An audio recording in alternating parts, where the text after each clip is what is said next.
Yes. Okay, let's Okay. begin. Hello, Mr. Jeff Pilson. This is Jordi Tárrega from Barcelona, writing for Starway to Rock in Spain. First of all, let me say thank you for this interview and congratulations for your new album, Paralyze. Can I ask you, where are you right now? I'm at my in my home studio in Los Angeles. Great to know. Okay, Black Swans fans have got the opportunity to watch the videos Paralyze and If I Was King. Are you happy with press and fan opinions in YouTube, or do you prefer not to read the comments before the album issue? Actually, you know what's funny? I do like to ordinarily read them, but I've been kind of busy lately, so I actually haven't read the comments. I've been hearing a lot. I've been getting a lot of texts and emails from people, really saying they like it, like from all over, which is kind of cool. But I actually haven't read the comments on the. In fact, I keep forgetting to do that, to be honest with you. I actually like doing that. It's interesting for me, but I haven't really done it, so I don't really know the general consensus from the videos. I just know I've been getting a lot of positive responses through text and email. Okay, I want to tell you that one of my favorite songs is Shakedown. Ah, So I want to ask you if you got clear or you have in mind the next singles. I know that we're talking about doing something with I'm Ready, the song I'm Ready. There hasn't been any talk about Shakedown as a single, but I've gotten that from several other people too, that they really like that song. So I thought Robin, I thought that song came out cool. I'm Ready. It's a really interesting song because it starts like Yeah. a ballad. It's half time. I suppose that could be the next single. Or Yeah, and we all really love that one. I mean, I think there's a lot of great elements about that. And once again, it's Robin telling a great story. And I just the riff is big and fat, and to me, I just really love the sound of that one.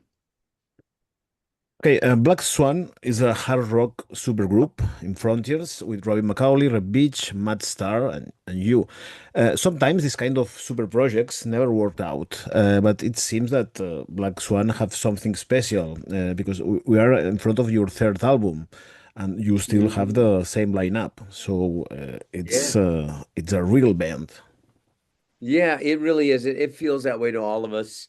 It's one of those deals where, I mean, kind of if you think about it, if you were going to make a dream band, that's kind of a dream band, you know? Mhm. I mean, Reb is so great. I mean, his playing, his musicality, his singing, he can sing too, his writing.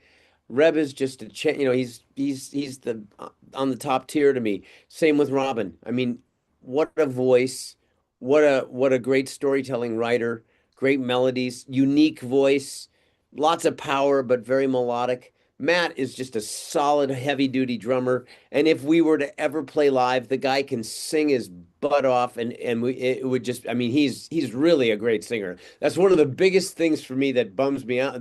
That's kind of the only thing that bums me out about Black Swan is that we don't get to use Matt's voice enough because he's such a great singer.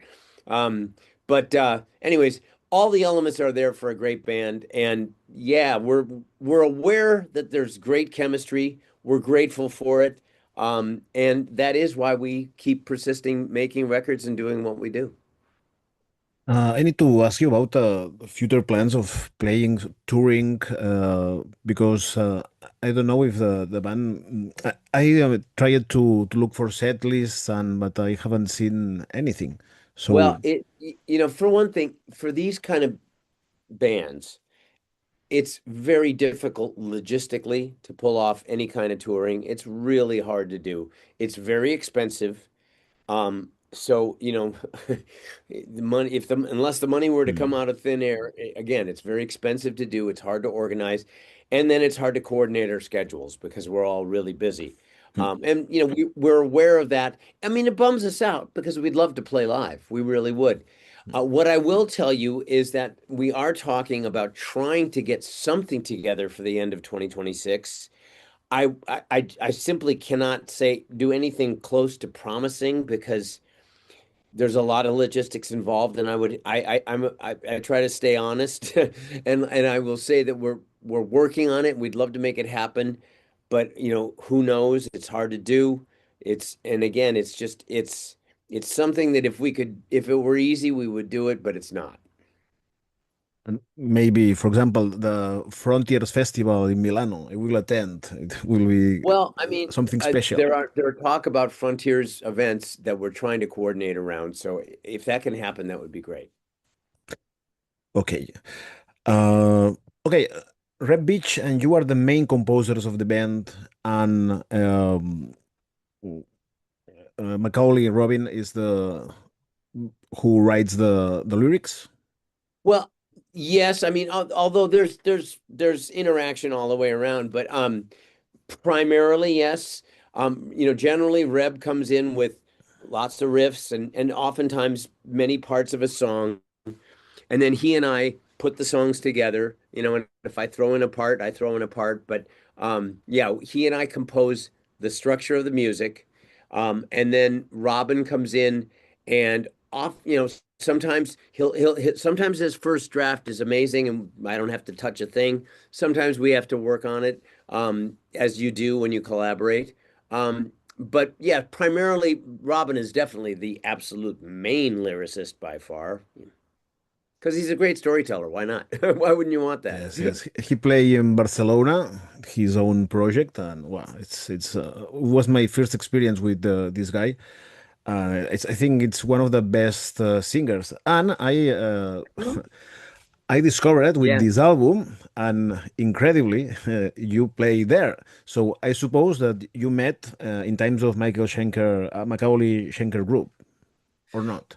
Well, we'd met a couple years before that, just being Okay. part of the community. I'd met Robin in Europe mid '80s sometime, but we didn't get to be close until that record. And from that record on, we've been very, very, very close friends. I mean, seriously close friends. So that alone is right, what, 35 years now. I think that was 1991, if I'm not mistaken. So yeah, no, we've been really close for a long time. In this album, there is a song called Nightmare. It's the final one. I think it's perfect. It's one of the most beautiful songs ever. Wow. That was a real fun record to make. Really fun. And like I say, that's where Robin and I forged a friendship that, is going to be lifelong, obviously. Okay, this is the story about how do you met Robin, but I want to ask you about how if you do remember the first time you meet Red Beach. I don't necessarily the first time I don't necessarily remember the first time I met him offhand, um, because I'm sure I met him sometime during the '80s during all the partying and wild days. But I want to say. Um, well, we certainly got close um, by the time he joined Dokken, which was late '90s. Mhm. So, I honestly don't remember. Again, I'm sure I met him at NAMM shows and things like that over the years before that. But of course, he joined Dokken in '99, I believe it was. And we got real close with that. We forged our songwriting partnership there, and, have remained. I mean, our chemistry doesn't change. I mean, we work together the same way we do in 2026 as we did in 1999. Mhm. And I love Reb dearly, both as a person, and I have so much respect for him as a player and as a writer and just as a musician in general. He's truly exceptional. He really is. And his gifts are overwhelming. As Robin, he came to Barcelona and played his own stuff, so his solo stuff, and was an amazing show too. Bet. Mhm. I bet. Okay, nowadays you are a member of Foreigner. What an amazing band! It's Pretty good gig. Yeah. and do you have plans about touring about with? Yeah. Well, I mean, that's the thing is I am very, very busy with Foreigner. We start in we do some acoustic shows at the end of February. Then in March we start with a residency in Las Vegas, doing orchestral shows, which are really cool, and I love doing them. And then we're going to continue in March for the rest of most of March. We're going to be doing orchestral shows mostly throughout California, including one with the San Diego Symphony on March 20th. Then we continue touring. We'll be doing more of the Foreigner 4 shows with Lou Graham in April. I believe those are all in Florida. So that'll be a fun run. We're doing a huge festival in Mexico in early May. Huge festival. We're really, we've done some Latin versions of some of our songs, like I Want to Know What Love Is and Urgent and Cold as Ice. And they're really catching on. And the fact that Luis, our new singer, was born in Mexico, Mexico has and all of South America, frankly, have really taken to him, and he's kind of become a hometown hero to a lot of those people. And it's pretty amazing to watch. And so we're really looking forward to playing that Mexico show. It's going to be really something special. Then we go to Europe in June. We're out in Europe and doing lots of the festivals there. And then in July we go out with Leonard Skinner on the Double Vision Double Trouble tour, which I think is really cool. Double Trouble Double Vision, sorry. And that's going to be great. That's going to be a great show with those two bands. That's really going to be cool. And then we end the show doing some of our own shows. We might even do a few more Foreigner 4 shows, but we're going all the way till November. So it's a busy year with Foreigner. Orchestral shows and Liner Skyner with Freiner. It's a, Orchestral, a perfect match. It's thing. acoustic, yeah, You are lots of rock. your schedule is it's complete. Okay, I hope I don't know if you got some summer festivals in Spain. I don't think Spain is on there, if I recall, which is unfortunate because I love playing Spain and Hmm. I love the country. What a great country and what a great city Barcelona is. I love Barcelona. Hmm. Um, but I don't believe we're doing any festivals in Spain, which is unfortunate. But we are definitely playing a lot of European shows. So, maybe hop over to London and Manchester because we're definitely playing there. So it's a little puddle jumper flight. Come on. Okay, I have to tell you that I think that the first time that I attended in a show that you were playing was in these times, Ronnie Ah, James Dio, Angry yeah. Machines. I was there. I don't know if I don't remember if you were playing in Barcelona, but I really love these albums of the 90s with the 90s. Everything Oh, changed. Were yeah, hard yeah, times yeah. for hard rock, but used wow, amazing lineup, by the way. Well, thank you. Though Strange Highways and Angry Machines were such fun records to make. And yeah, what a lineup. I mean, Vinny, Ronnie, Tracy. I love Tracy G's guitar playing. He was very underrated in my opinion. He was he was not respected as much as he should have been because he was a brilliant player and a great guy to just improvise with. And we had that band was so much fun. We had so much fun together. It was really, really great making those records. But I remember back in the days that some classic metal fans hate Right. Tracy because he Yeah. has a different Different style. sound style, and people, Yeah. some fans. I know.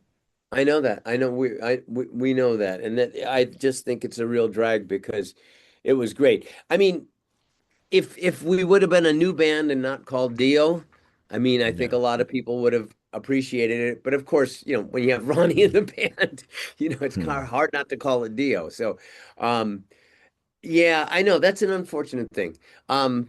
People want to hear that people have something that they're looking for and they want to hear that and they don't Hmm. really want to deviate from that. And I understand that. I get that.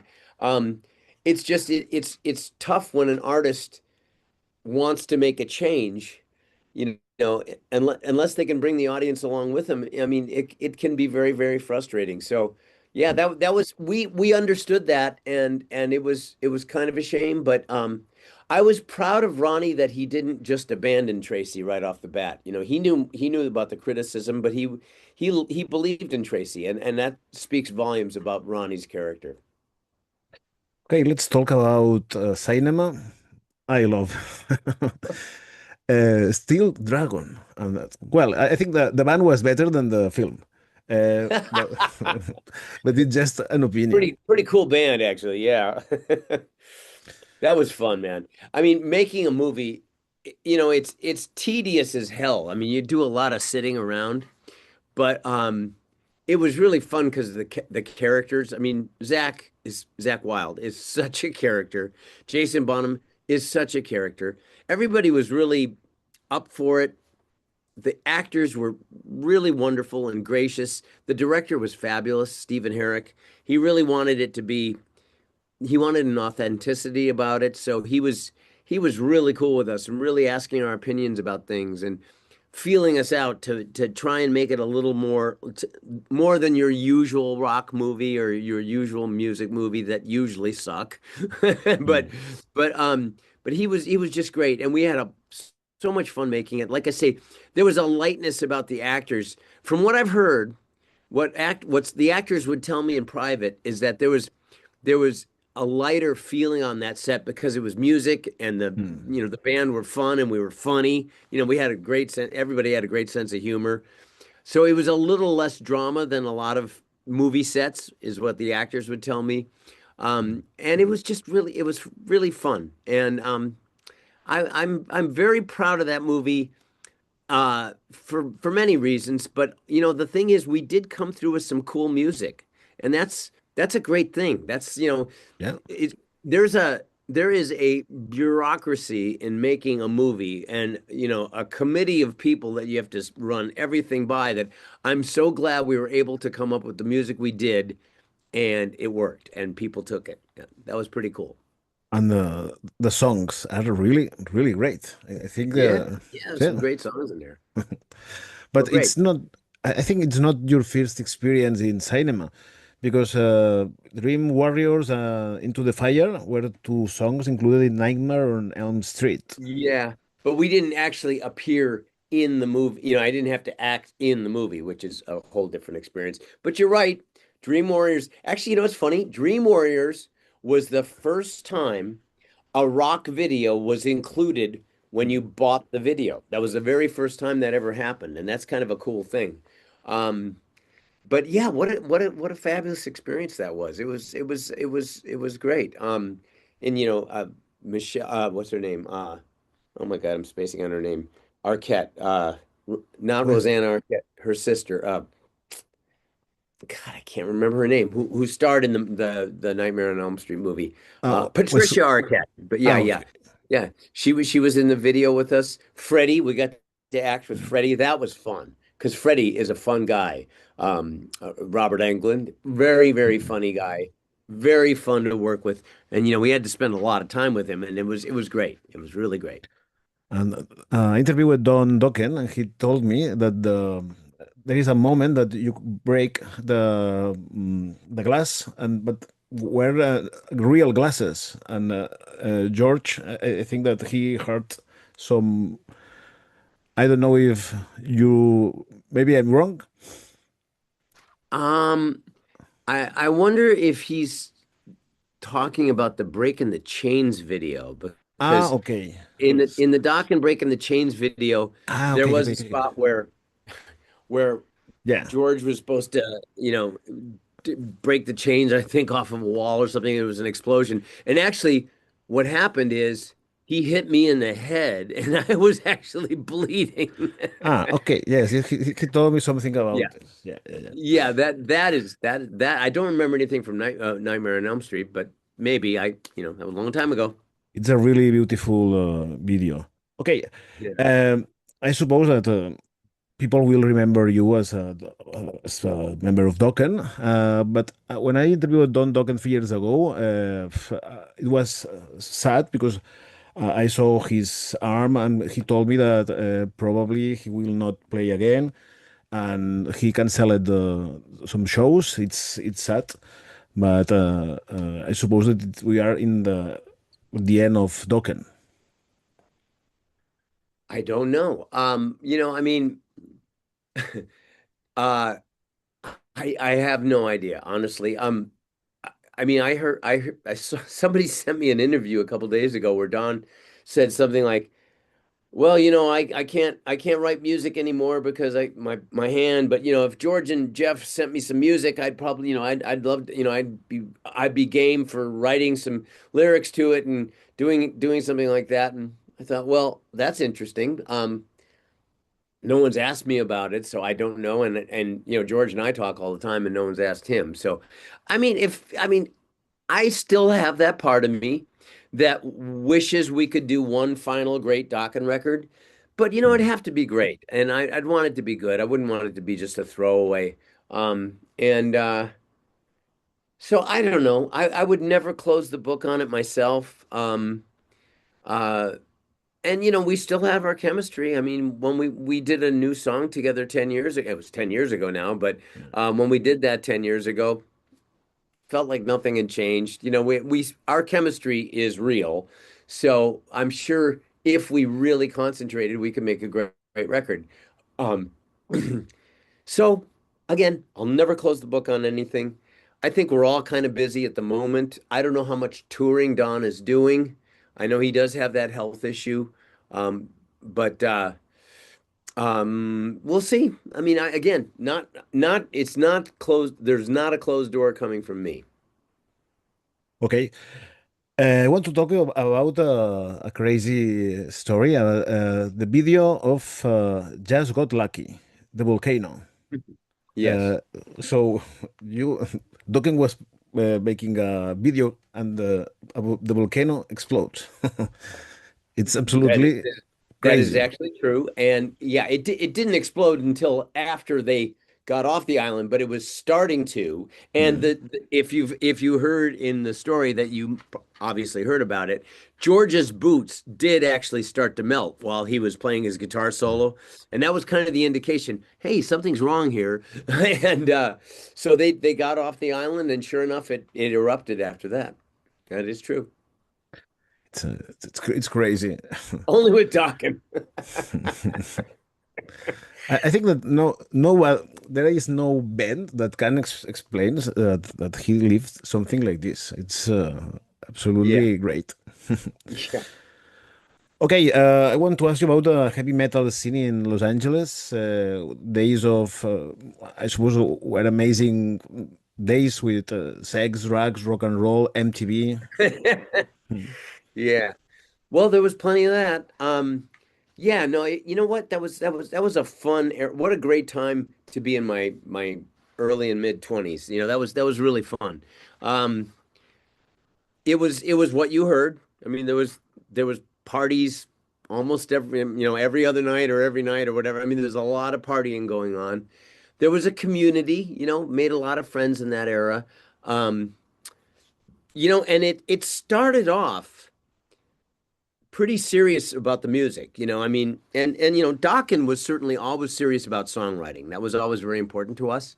Um, and it started off to be a pretty great scene.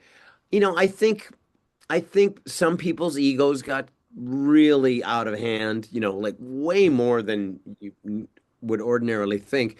But that was, there was money starting to fly around, a lot of drugs, and you know, certainly there was a lot of sex going on. I mean, and then you had the AIDS thing that came in, and that kind of slowed everybody down a bit. But it got carried away.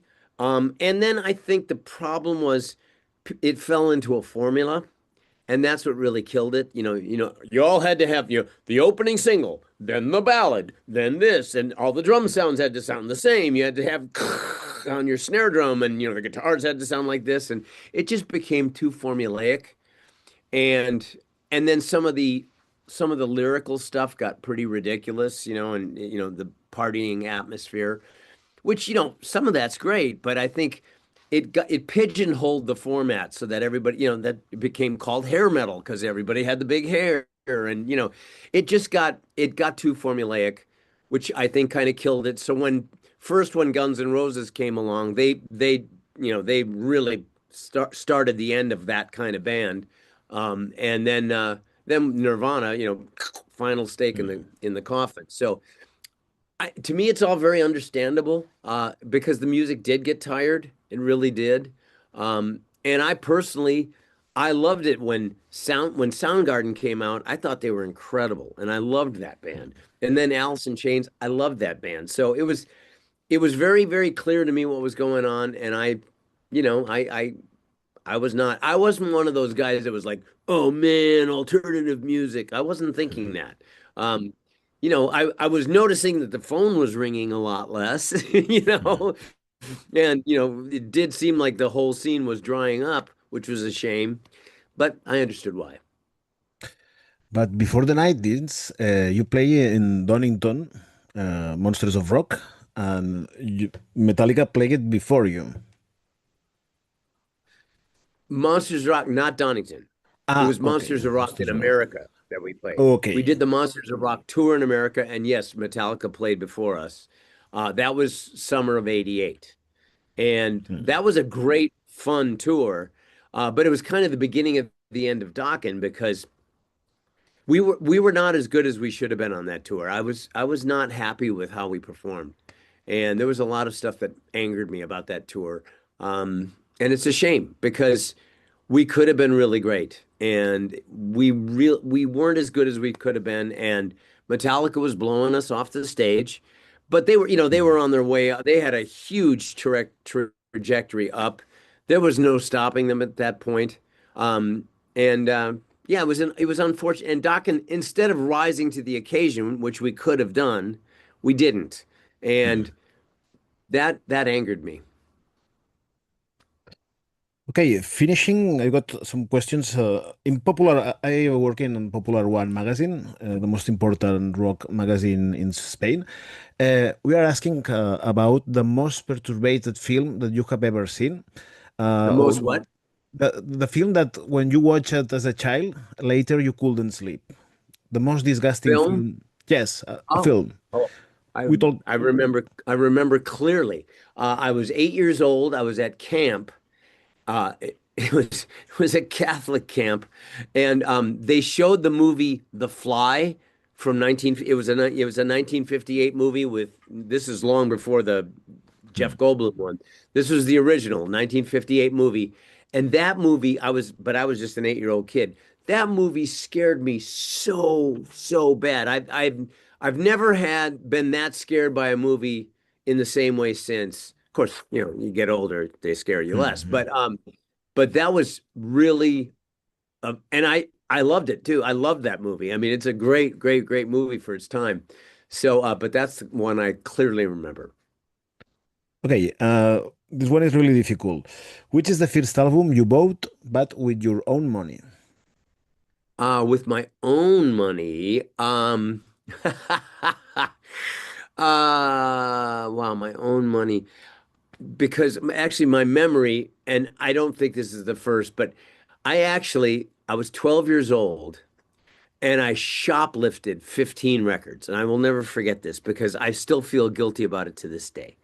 But I shoplifted, and I remember among those records was All Right Now by the Free,